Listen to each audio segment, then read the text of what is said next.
গুৰু পৰমগুৰু পৰমেষ্ঠি গুৰু সমন্বিত ভক্ত হৃদয় নিকুঞ্জ মন্দিৰাধীশ্বৰ সাক্ষাৎ মন্মথস্বৰূপ তাপত্ৰয়ৰ বিনাশকৰ্তা কালকৃত বস্তুকৃত দেশকৃত স্বগত ভেদাতীত পৰিচ্ছেদ শূন্য যিজনাই নিখিল বিশ্বৰ স্বজনকৰ্তা সেই অখিল পূৰ্ণ ব্ৰহ্মাণ্ড নায়ক শ্ৰী শ্ৰী গোবিন্দৰ অভয় চৰণত সেৱা অৰ্পণ কৰাৰ লগতে আজি আমগুৰি অভয়পুৰীয়া গাঁৱৰ নিবাসী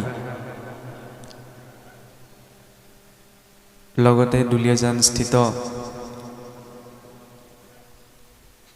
আমাৰ সত্ৰীয়া বৈষ্ণৱ সমাজখনৰ এজন পুৰুধা বৈষ্ণৱ শ্ৰী শ্ৰী শ্ৰী অনন্ত গগৈদেৱ আৰু তাৰ পৰিয়ালৰ সদিচ্ছাত সৎ প্ৰচেষ্টাত তাৰ গৃহত ভগৱন্তৰ বাংময় মূৰ্তি ভাগ প্ৰতিষ্ঠাৰ উদ্দেশ্যক লাগি এই দ্বিতীয় বৈকুণ্ঠ স্বৰূপ স্থানত অদ্য বিৰাজিত হোৱা বৈকুণ্ঠৰ পাৰিষদ স্বৰূপ আপনা সব ভক্ত বৈষ্ণৱবৃন্দ ভকত ভাগৱত আৰু ভগৱন্তৰ মধ্যস্বত্বা স্বৰূপত এই স্থানত উপবিষ্ট হৈ থকা আসনাধীষ্ঠ শোকব্যাসস্বৰূপ পাঠেকীদ্বয়কে প্ৰমুখ্য কৰি দুলীয়াজানৰ সন্মানীয় বৰমেধি প্ৰভুজনা আৰু শ্ৰী শ্ৰী আউনীতি সত্ৰৰ বৈষ্ণৱ আমাৰ অতি শ্ৰদ্ধাৰ অঞ্জনীয়া গুৰু শ্ৰী শ্ৰী পুষ্পদেৱ শৰ্মা প্ৰভুজনাকে প্ৰমুখ্য কৰি ব্ৰজৰ গোপী সদৃশ আইমাতৃসকল ভগৱন্ত গোবিন্দৰে নিত্য সংগী গোপবালক স্বৰূপ যুৱবন্ধুসকল সমন্বিতে আমি সবাৰে অগ্ৰত সেৱা জনোৱা হৈছে। জীৱস্বৰূপত আমি ভগৱন্তৰ নিজ মুখৰ বাক্য শ্ৰীমদ ভাগৱতৰ ব্যাখ্যা কৰাৰ বাবে সামৰ্থ্যৱান নহয়। একমাত্ৰ আপোনাৰ সব ভক্ত বৈষ্ণৱৰ আশীষ শিৰত ধাৰণ কৰিয়েই যথাসাধ্য অনুসাৰে নিজ বুদ্ধিৰে যি ঢুকি পোৱা গৈছে আমি মাত্ৰ তাৰ আধাৰতে আপোনাৰ সবৰ আগত দুটিমান বিষয় বা কথা উপস্থাপন কৰিবলৈ আগবঢ়া হৈছে। গতিকে সেইখিনি ক'বলৈ যাওঁতে আমাৰ অনেকখিনি বহাটোতা খুটি নাটি ৰৈ যাব পাৰে। আপোনাক সবে নিজ গুণে তুষ্ট হৈ যাতে তাক ক্ষমা কৰে। শ্ৰীমদ ভাগৱত বুলি ক'লে আমাৰ সকলোৰে মন প্ৰাণ চুই যোৱা সাংস্কৃতিক ক্ষেত্ৰখনতেই হওক ধাৰ্মিক ক্ষেত্ৰখনতেই হওক বৌদ্ধিক ক্ষেত্ৰখনতেই হওক ইতিহাসে ঢুকি নোপোৱা কালৰে পৰা বৰ্তমানলৈকে সকলোৰে মন আলোড়িত কৰি তোলা গ্ৰন্থভাগেই হৈছে শ্ৰীমদ ভাগৱত।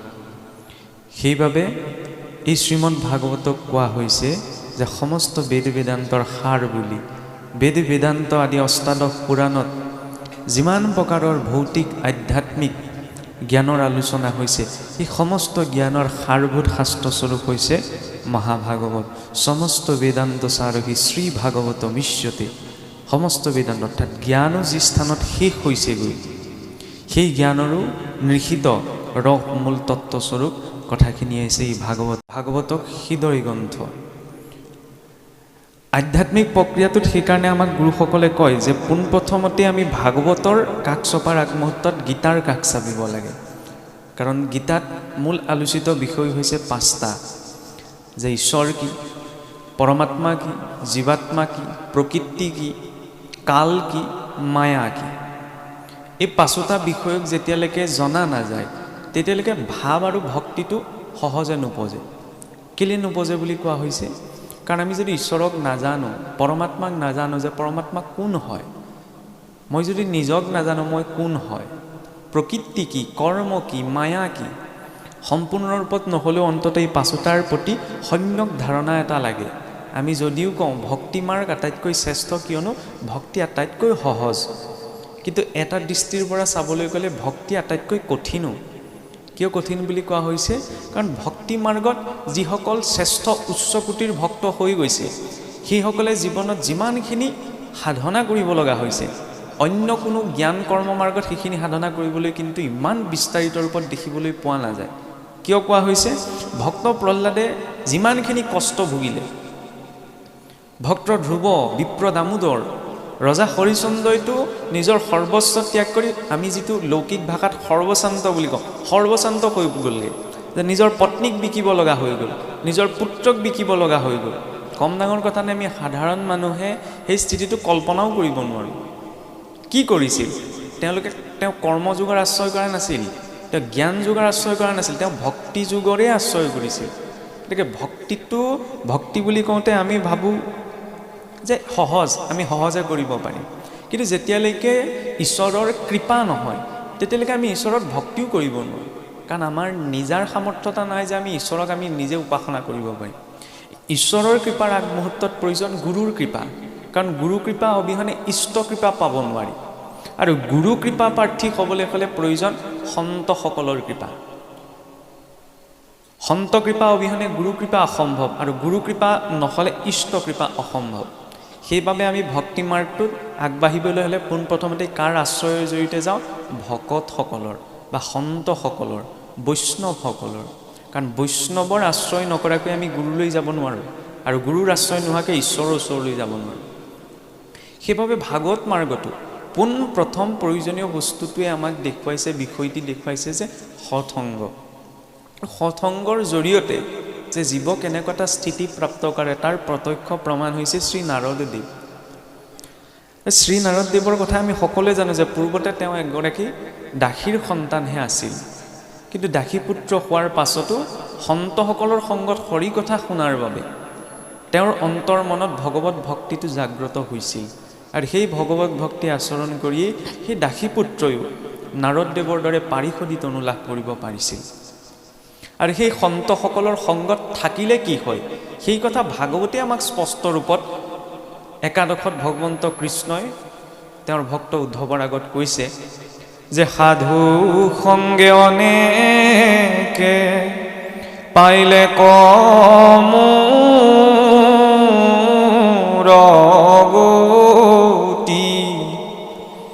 দেও লেখা সখী তাক শুনিও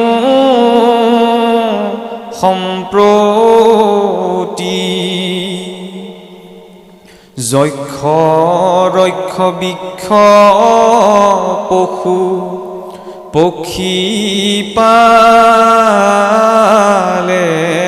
পাল, স্ত্ৰী ক্ষুদ্ৰ অন্ত জাতি অধম চাণ্ডাল, ঈশৱতু অধিক অনেক পাপমতি, কেৱল সাধুৰ সংগে সুখে পাইলা গতি, বিভীষণ বীৰ বিষ পৰবা বলিবান,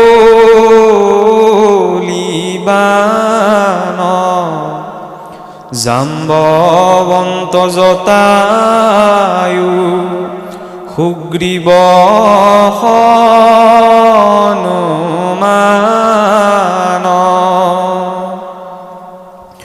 মালাকাৰ কুজি ব্যাধ ধৰ্ম তুলা ধাৰ, দ্বিজ ভাৰ্যা ব্ৰজবাসী গোপীয়নাচাৰ,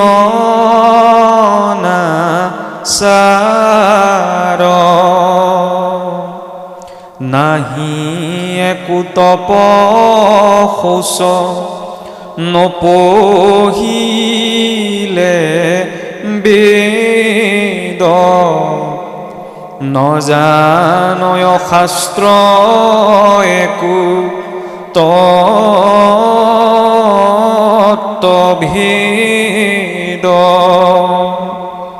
কেৱল সাধুৰ সংগে সুখে পাইলা গতি, সৎসংগত পৰে নাই উপায় সম্প্ৰতি।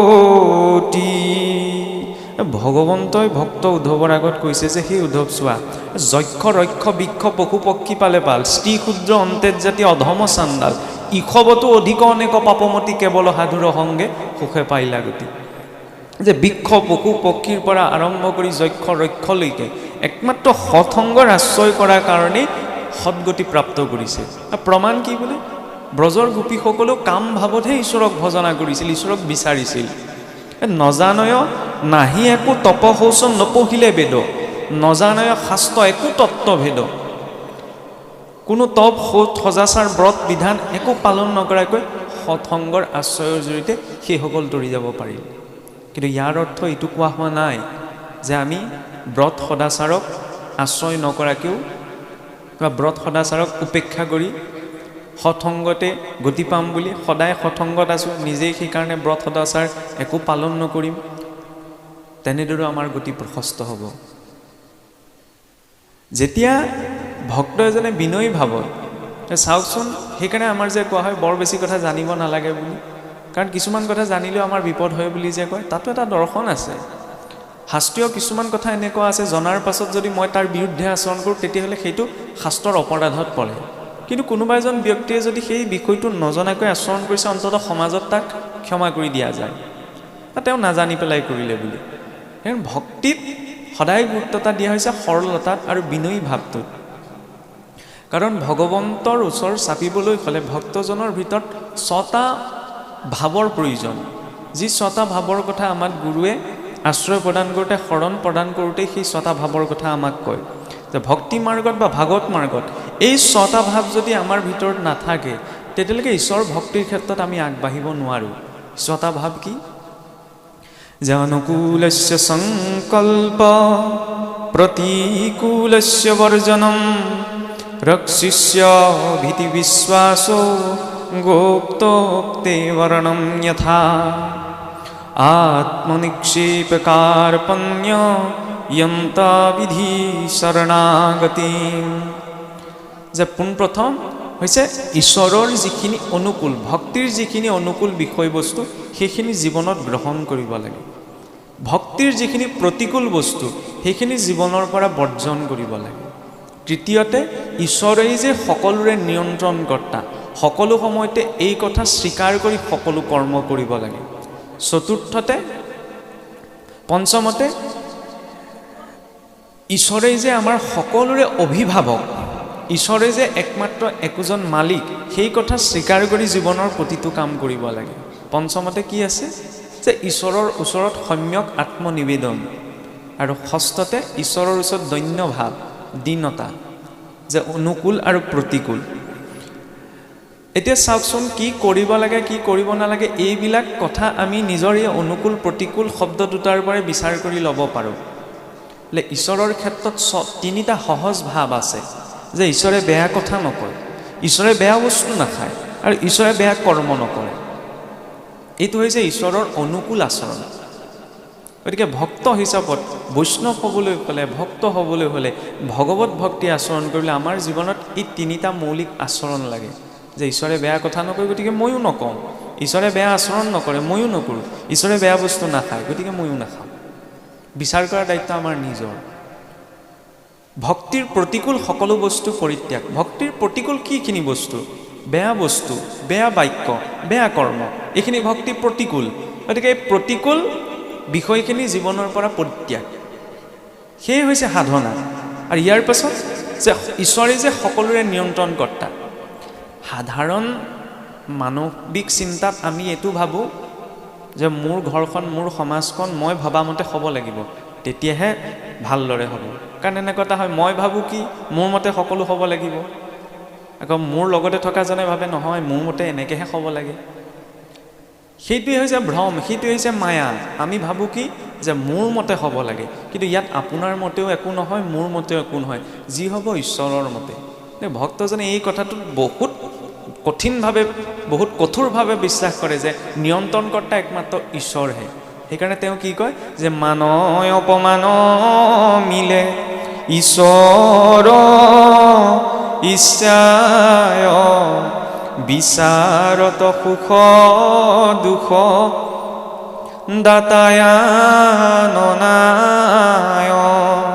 যে মান অপমান সুখ দুখ ভাল বেয়া সকলো আমি নিজৰ জীৱনত ঈশ্বৰৰ ইচ্ছাত পাইছোঁ, ফলত জীৱনটোৰ প্ৰতি অভিযোগ নাথাকে। চতুৰ্থতে যে ঈশ্বৰে যে আমাৰ সকলোৰে অভিভাৱক। মই ভাবোঁ কি এইটো বস্তু মোৰ, এই শৰীৰটো মোৰ, বা এইখিনি মই গোটাই লৈছোঁ এইখিনি মোৰ, এই মই মোৰ ভাৱটোৱেই ভক্তি মাৰ্গত অকণমান বাধা সৃষ্টি কৰে, নহয়নে? ভগৱন্ত কৃষ্ণকো যেতিয়া আই যশোদাই বান্ধিব বিচাৰিছিল, আমি সকলোৱে জানো উৰালত যে 2 আঙুল ৰছীয়ে অতা গৈ নাছিল। এই 2 আঙুল ৰছীয়ে আমাক কি দেখুৱাইছে? যে অহং মম ভাৱ। যশোদা মাতৃয়ে ভাবিছিল যে মোৰ পুত্ৰ মই বান্ধিছোঁ।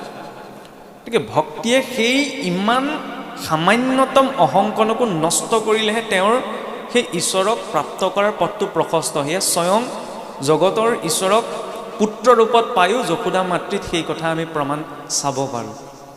আমি ইমান গভীৰভাৱে অহংমম ত্যাগ কৰিব নোৱাৰিলেও অন্তত লৌকিক চলি থকাখিনিত অহংমমটো অকণমান ঢিলা হ'ব লাগে। যদি মুঠিটো টান হয় তেতিয়াহ'লে ভক্তি মাৰ্গত আগবঢ়াটো বহুত কঠিন হৈ পৰে। কাৰণ ভক্তি মাৰ্গত আগবাঢ়িবলৈ হ'লে আমাৰ 5 প্ৰকাৰৰ বাধা আছে। সেই বাধা, এই 5টা বিষয়ৰ অহং অভিমানটো আমি নিজৰ পৰা অকণমান আঁতৰাই ৰাখিব লাগিব। তেতিয়াহে আমি এইটো অনুভৱ কৰিব পাৰিম, মনলৈ এইটো আহিব যে মোৰে এইখিনি নহয়, যে মোৰ ওপৰত এজন নিয়ন্ত্ৰণকৰ্তা আছে। ঈশ্বৰে মাত্ৰ কৃপাবশতঃ আমাক ভোগ কৰিবলৈ অকণমান সুযোগ হিচাপে সংসাৰখনত কিবা এটা দিছে, কিন্তু ইয়াৰ প্ৰকৃত মালিক মই নহয়। সকলো আমি ঈশ্বৰক ঘূৰাই দিব লাগিব। লগততো আমি পৰমাণু এটাও লৈ যাব নোৱাৰোঁ। জাতি বিদ্যা মহদ্দম্ভ ৰূপ যৌৱনমেবচ যত্নত স্তুতিবৰ্জিত পঞ্চতৈ ভক্তি কন্তকা। যে ভক্তিত 5 প্ৰকাৰৰ কাঁইট আছে। প্ৰথম জাতিৰ গৌৰৱ, কুলৰ গৌৰৱ, বিদ্যাৰ গৌৰৱ, মহত্বতা অৰ্থাৎ নিজৰ স্থানৰ গৌৰৱ, ৰূপ যৌৱনৰ গৌৰৱ। এইকেইটা বস্তুৰ লগত থাকিলে আমি ভক্তিত আগবাঢ়িব নোৱাৰোঁ। সেইকাৰণে কি কৈছে যে এই সকলো আমাৰ নহয়, ঈশ্বৰৰ, তেওঁহে প্ৰকৃত অভিভাৱক। এই কথাটো স্বীকাৰ। পঞ্চমতে আমাক কি দেখুৱাইছে? যে ঈশ্বৰৰ ওচৰত সম্যক আত্মনিবেদন। আত্মনিবেদন মানে কি? নিজক নিবেদন কৰা। যেনেদৰে বিবাহৰ কৰ্মত কি হয়? স্বামীয়ে স্ত্ৰীগৰাকীৰ সন্মুখত আৰু স্ত্ৰীগৰাকীয়ে স্বামীক নিবেদন কৰে ইজনে সিজনৰ জীৱনৰ প্ৰতি। ঠিক তেনেদৰে ভক্তি মাৰ্গতো প্ৰয়োজন কি? ঈশ্বৰৰ ওচৰত আমি নিজকে নিবেদন কৰাৰ। এতিয়া ঈশ্বৰক আমি কেনেকৈ নিবেদন কৰিম? প্ৰভু মই আৰু তুমি মোক লৈ লোৱা, এই বুলি কৈলেতো তেওঁ গ্ৰহণ নকৰে। কিন্তু ঈশ্বৰক নিবেদন কৰাৰ এটা পদ্ধতি আছে। মই তোক অৰ্পণ কৰাৰ আগতে মই তোৰ ওপৰত যিখিনি বস্তু জড়িত হৈ আছে সেইখিনি আমি অৰ্পণ কৰিব লাগিব।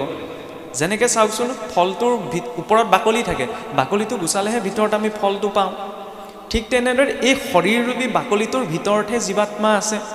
সেই জীৱাত্মাক ঈশ্বৰৰ ওচৰত অৰ্পণ কৰিবলৈ হ'লে বাকলিটোত যি আছে এইখিনিও আমি ঈশ্বৰক অৰ্পণ কৰিব লাগিব। বাকলিটোত কি আছে? ইন্দ্ৰিয়সমূহ, নাক কাণ চকু মুখ। কাৰণ আমি যত যি কৰ্ম কৰিছোঁ সকলো ইন্দ্ৰিয়ৰ জৰিয়তে কি হৈছে? মূল কৰ্মৰ সংস্কাৰটো নিৰ্মাণ হৈছে। সেইবাবে মহাপুৰুষে দেখুৱাইছে যে আমি কিদৰে ঈশ্বৰক আত্মনিবেদন কৰিব পাৰিম। বোলে কৰ্ণে শুনে কৃষ্ণ কথা, মুখে বোলে ৰাম, মনে পাদ পদ্ম স্মৰে, হস্তে কৰে কাম।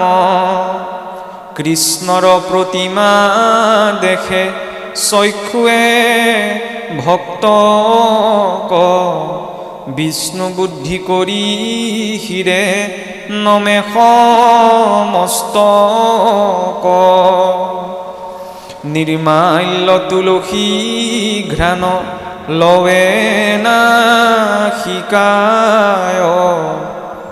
বিষ্ণুৰ নৈবদ্য মাত্ৰ আস্বাদে জিহ্বায়। পদে বিষ্ণু বৈষ্ণৱ ক্ষেত্ৰ কচলি যায়, এহি মত ইন্দ্ৰিয়ৰ বৃত্তি সমুদায়। আত্মনিবেদন কৰাৰ প্ৰাথমিক আচৰণটি ইন্দ্ৰিয়সমূহৰ জৰিয়তে ঈশ্বৰৰ ভক্তি আচৰণ কৰা। নিজৰ ভিতৰটোত নিয়ন্ত্ৰণ ৰাখিব নোৱাৰোঁ, সেইকাৰণে ইন্দ্ৰিয়সমূহকে ঈশ্বৰৰ সেৱাৰ নিমিত্তে অৰ্পণ কৰি দিয়া। তাৰ বাবে কাণখনক কি কৰিবলৈ কৈছে? কৰ্ণে শুনে কৃষ্ণ কথা, কাণখনে ভাল কথা। কৃষ্ণ মানে কি? পূৰ্ণ আনন্দ। তে আনন্দৰ বিষয়খিনি হৰি সম্পৰ্কীয়, য'ত প্ৰসন্নতাৰ কথা আছে, য'ত বিনয়িতাৰ কথা আছে, য'ত সংযমৰ কথা আছে, সেই কথাখিনি কাণখনে শুনিব লাগে। কাৰণ যিবিলাক কথা আমি শুনি থাকোঁ সেইবিলাকেও আমাৰ মানৱ পথত প্ৰভাৱ পেলায়। মুখে বোলাৰা, মুখখন কিয় দিলে? ঈশ্বৰৰ নাম ল'বলৈ। কিন্তু ঈশ্বৰৰ নাম ল'বলৈ যাওঁতে যদি মোৰ মুখৰ পৰা ঘপককৈ বেয়া মাতটোহে ওলায়, তেতিয়াহ'লে মই ভক্তি কৰিব নোৱাৰোঁ।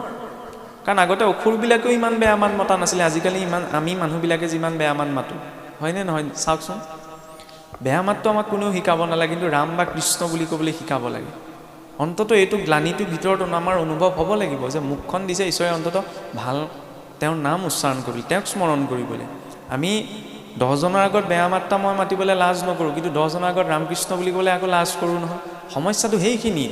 আমি ভাবি থাকোঁ কি ভগৱানৰ নাম এই ভকতৰ মাজত আৰু গোৱা বা লোৱা নামহে, তাৰ বাকীখিনি সময়ত সাধাৰণতে কিছুসকলে বহুত গুৰুত্ব এটা নিদিয়ে। কিন্তু প্ৰকৃততে মুখখনৰ সাৰ্থকতা কোনখিনি? যে ঈশ্বৰৰ নাম ল'বলৈ। স্বয়ং নাৰদদেৱে ব্ৰহ্মাদেৱৰ আগত প্ৰকাশ কৰিছে যে ব্ৰহ্মাদেৱে নাৰদদেৱক এদিন সুধিল যে তুমি এই সমগ্ৰ মত্তলোক ভ্ৰমণ কৰি থৈ আহিলা, ভ্ৰমণ কৰি থৈ অহাৰ পাছত তুমি আটাইতকৈ আশ্চৰ্যকৰ ঘটনা কি দেখিলা? তেতিয়া নাৰদদেৱে কৈছে বোলে সুলভম ভগৱান নাম জিব্যে সবসৱৰ্তিনী তথাপি নৰকম য়ন্তি কিমাচৰ্য হৈতুকম। যে হে পিতামহ, যে সুলভম ভগৱান নাম, যে মনুষ্যসকলৰ বাবে নিজৰ জিভাখনতে ভগৱন্তৰ নাম সুলভ হোৱাৰ পাছতো যদি সেই মনুষ্য নৰকগামী হৈছে, তেতিয়াহ'লে ইয়াতকৈ আৰু আশ্চৰ্যকৰ একো হ'ব নোৱাৰে। মুখখন থকাৰ সাৰ্থকতা যেতিয়া আমি ঈশ্বৰৰ নামটো লৈছোঁ, কাৰণ তেওঁৰ দিছে কাৰণে আজি জীৱনটো চলি আছে। তেওঁ নিদিলে আমি উশাহ এটাও ল'বলৈ সামৰ্থ্যৱান নহয়। সেইকাৰণে মুখৰ সাৰ্থকতা কোনখিনি? তেওঁৰ নাম লোৱাত। মুখখনো দিছে তেওঁৰ নাম ল'বলৈ। হস্তে কৰে কাম, হাত দুখন কিয় দিছে? ঈশ্বৰৰ কৃত কৰ্ম কৰিবলৈ। এতিয়া শৰাইভাগ সজোৱা, ভগৱন্তৰ কথা কোৱা, এইখিনি সামাজিক এটা ব্যৱস্থাৰ মাজত ৰাখি থোৱা আমাৰ কিছুমান আৰ্হিগত নিয়ম, এইখিনি দেৱকৰ্ম। কিন্তু ঈশ্বৰৰ কৰ্ম কেৱল এয়াই নহয়। আমি দৈনন্দিন জীৱনত যি আচৰণ কৰিছোঁ, যি পালন কৰি আছোঁ, সেইখিনিতো যেতিয়া শুদ্ধতাৰে ঈশ্বৰে দিছে কাৰণে মই কৰিছোঁ বুলি খেতিয়কজনে খেতিটো, চাকৰিয়ালজনে চাকৰিটো এইটো ভাবি কৰিব যে ঈশ্বৰে দিছে কাৰণে মই আজি কৰিবলৈ পাইছোঁ, তেতিয়া তেওঁ সেই চাকৰি কৰা কৰ্মটো ভগৱত ধৰ্মলৈ ৰূপান্তৰ হয়, যদি তেওঁ শুদ্ধতাৰে ঈশ্বৰক অৰ্পণৰ ভাৱনাৰে সেই কৰ্ম কৰিছে। হাত দুখন সেই ঈশ্বৰৰ কৰ্ম কৰিবলৈ দিছে। কৃষ্ণৰ প্ৰতিমা দেখে চক্ষুৱে ভক্তক, চকু দুটা কিয় দিলে? ঈশ্বৰৰ বোলে প্ৰতিমা দৰ্শনৰ বাবে, ঈশ্বৰৰ স্বৰূপ দৰ্শনৰ বাবে। কাৰণ দৰ্শনৰ জৰিয়তেও মানৱ পথত প্ৰভাৱ পৰে, ভক্তসকলক দৰ্শন কৰাৰ বাবে। এতিয়া ভক্ত বুলি কওঁতে আকৌ কিছুসকলে কয় যে এই কলিযুগত কেনেকৈ ভকত চিনি পাম? নহয়নে? কলিযুগত ইমান শুদ্ধ ভক্ত আছে জানো? সেইটো বিচাৰৰ দায়িত্ব মোৰ নহয়। আপোনাক মই ভক্ত বুলি নিমন্ত্ৰণ কৰিছোঁ, ভক্ত বুলি আপুনি মোৰ গৃহলৈ আহিছে বা মোৰ অনুষ্ঠানলৈ আহিছে, তেতিয়া আপোনাক ভক্ত হিচাপত ভাৱনা কৰাটোৱে মোৰ দায়িত্ব। আজি মই ঢেৰ কথা কৈ আছোঁ, কিন্তু মই ইয়াত কৈছোঁ এটা প্ৰকাৰে আৰু ঘৰত গৈ আচৰণ কৰিছোঁ তাৰ বিপৰীতে। তাৰ দুখটোৱে আপোনাক নাপায়, মুখে পাব। তাৰ যদি মই নিজেই খহিব লাগিব, ভগৱন্তক থকাটো সম্ভৱ নহয়। জয় বিজয় ঠগিব নোৱাৰিলে। ঈশ্বৰে নেদেখা বৈকুণ্ঠতে আছিলে, অকণমানহে অহংকাৰ কৰিছিল, চিধাই ঈশ্বৰে বৈকুণ্ঠৰ পৰা সহায় দিলে, তেতিয়া মই কেনেকৈ হাত সাৰি যাম? সেইকাৰণে ঈশ্বৰৰ প্ৰতি ভয়টোও লাগে। যে ভয় যেবে নভজে বৈৰাগ্য নোহে, তাৰবাবে বীৰকতি নভৰিলে নভজে হৰি পাৱে। যে আপুনি মই দেখি আছোঁ এইটোৱে নহয়, তেওঁৰ দৃষ্টিত আছোঁ। সেইকাৰণে চাওকচোন ঈশ্বৰো বৰ টেঙৰ। বাঘ সিংহ ইমান হিংস্ৰ জীৱ জন্তু আছে, এটাৰ শৰীৰতো সাক্ষী ব্যৱস্থাটো ৰখা নাই, তাত অকল জীৱাত্মাহে আছে। ঈশ্বৰেও জানে একমাত্ৰ মনুষ্যহে মিছা কথা কয়। মনুষ্যই মুখেৰে মিছা নকয় নহয়, কাণেৰেও মিছা কথা কয়, নাকেৰেও মিছা কয়, হাতেৰেও মিছা কৰে, ভৰিয়েও মিছা কৰে। সেইকাৰণে এই ইন্দ্ৰিয়সমূহত বোলে একোজন সাক্ষী দিছে, শৰীৰত থকা 14 সাক্ষী, নহয়নে? বোলে কাণেৰে কি কি শুনিছে, মুখেৰে কি কি কৈছে, জিভাই কি কি সোৱাদ লৈছে, ভৰিকেইটাই কি কি স্থানলৈ গৈছে, সকলো হিচাপ জমা হৈ গৈ আছে। কেনিও মিছা কথা ক'ব নোৱাৰোঁ। এই ভাৱটো আহি থাকিলে এই নিয়ন্ত্ৰণটো গুচি আহে। সেইটোৱেই হৈছে সংযম। চকু দুটা কিয় দিছে? ঈশ্বৰৰ সেই স্বৰূপ দৰ্শনৰ বাবে, ভক্তসকলক দৰ্শনৰ বাবে। মই যদি লং পেণ্টটো পিন্ধি চাৰ্টটো পিন্ধি ইয়াত বহি থাকোঁ, তেতিয়া সেইখিনি সময়ত যিটো ভাৱ, ধুতিখন পিন্ধি যেতিয়া গোসাঁই সেৱা কৰিবলৈ যোৱা যায়, বা আপুনি মই নিজকে চাব পাৰোঁ, মই লং পেণ্টটো পিন্ধি যদি ক'ৰবালৈ ওলাই যাওঁ, কথা এটা কৈছোঁ, সৰু কথা আৰু, এতিয়া সেইখিনি সময়ত সেইটো যিটো ভাৱ, কোনোবাই যদি ভকতীয়া সাজযোৰত কোনোবা স্থানলৈ গৈছে, একো শাস্ত্ৰ নপঢ়াজনেও অন্ততঃ সন্মানৰ ভাৱটো দেখুৱায়। কিয়? কাৰণ সেই বৈষ্ণৱৰ সাজযোৰৰ প্ৰতিও সন্মান এটা দিয়ে, সেইটো সাধাৰণ মানুহৰ মনতো ক্ৰিয়া কৰে। গতিকে কিয় কোৱা হৈছে, আমি যেতিয়া সদায় ভক্তসকলক দৰ্শন কৰিম, ঈশ্বৰক দৰ্শন কৰিম, ঈশ্বৰক কেনেকৈ বোলে কোনে দেখিছে? ঈশ্বৰক দেখিবলৈ হ'লে মানিব লাগিব। ঈশ্বৰক উপাসনাৰ বাবে আসন ভাগ দিছে, ভাগৱতকে সাক্ষাৎ ঈশ্বৰৰ মূৰ্তি বুলি কৈছে, নহয় বাংময় মূৰ্তি। আমি ভাৱ কৰিব পাৰিছোঁনে? ভাগৱত দৰ্শন কৰাৰ পিছত, ভাগৱত পঢ়াৰ পাছত যদি আমি কওঁ যে মই ঈশ্বৰক দেখা নাই, তেতিয়াহ'লে মই ভকতি একোৱেই কৰা নাই। ভাগৱতক সাক্ষাৎ বাংময় মূৰ্তি বুলি ঈশ্বৰে নিজেই কৈছে, গতিকে তাকতো আমি লাভ কৰিছোঁ। তাক লাভ কৰাৰ পিছত যদি মই কওঁ এইবিলাক কোৱা কথা, ভগৱন্তক আমি প্ৰত্যক্ষ ৰূপত চকুৰে দেখা নাই, চকুৰে দেখাও সম্ভৱ নহয়, কাৰণ ভগৱন্ত অনুভৱৰ বিষয়। চেনীৰ মিঠা সোৱাদটো কোনেও দেখুৱাই দিব নোৱাৰে নহয়। সেইকাৰণে ভগৱন্তই কৈছে ৰসা আপচুকুন্তে, যে মই পানীৰ সোৱাদটো, পানীৰ বৈশিষ্ট্যটো কি? তাত মিঠা দি দিলে সি মিঠা হৈ যায়, টেঙা দি দিলে টেঙা হৈ যায়। গতিকে ভগৱন্তৰ প্ৰতি আমি যদি টেঙা ভাৱত আগবাঢ়োঁ, জীৱনটোত টেঙাই পাম, মিঠা ভাৱত আগবাঢ়িলে জীৱনটোত মিঠা পাম। কাৰণ ইয়তো ভাৱ ততো ভৱতি, যেনেধৰণৰ ভাৱ থাকে তেনেধৰণৰ ভাৱৰ প্ৰতিফলনে আমাৰ জীৱনটোত ঘটে। নিৰ্মাল্য তুলসী ঘ্ৰাণ লৱে নাশিকায়, ঈশ্বৰৰ চৰণত অৰ্পিত মূৰটো কিয় দিলে বোলে, নাকটো কিয় দিলে? ঈশ্বৰৰ পদ অৰ্পিত সেই গন্ধ পুষ্পৰ গন্ধ গ্ৰহণ কৰিবলৈ। গন্ধ ল'লে বোলে, গোন্ধ ল'লেনো কিডাল হ'ল? তাক গছৰপা ছিঙি ফুলপাহ গোন্ধিলেওচোন তাত পৰিৱৰ্তন হ'ব পাৰে, কিন্তু সেইটো কোৱা নাই, ঈশ্বৰত অৰ্পিত হ'ব লাগে। কিয় বোলে? পুষ্পৰসু ঘ্ৰাণ যেন প্ৰৱেশে নাশাত, এমতে যোগীৰ সিয়া প্ৰৱেশে আমাত। যিদৰে পুষ্পৰ সুঘ্ৰাণ শক্তিটো আমাৰ হৃদয়ত প্ৰৱেশ কৰে, ভগৱন্তত পদৰ্পিত সেই গন্ধ পুষ্প নিৰ্মালি ল'লেও তাৰ গন্ধৰ জৰিয়তে ভাৱটো অকণমান হৃদয়ত প্ৰৱেশ কৰে। খালি ভক্ত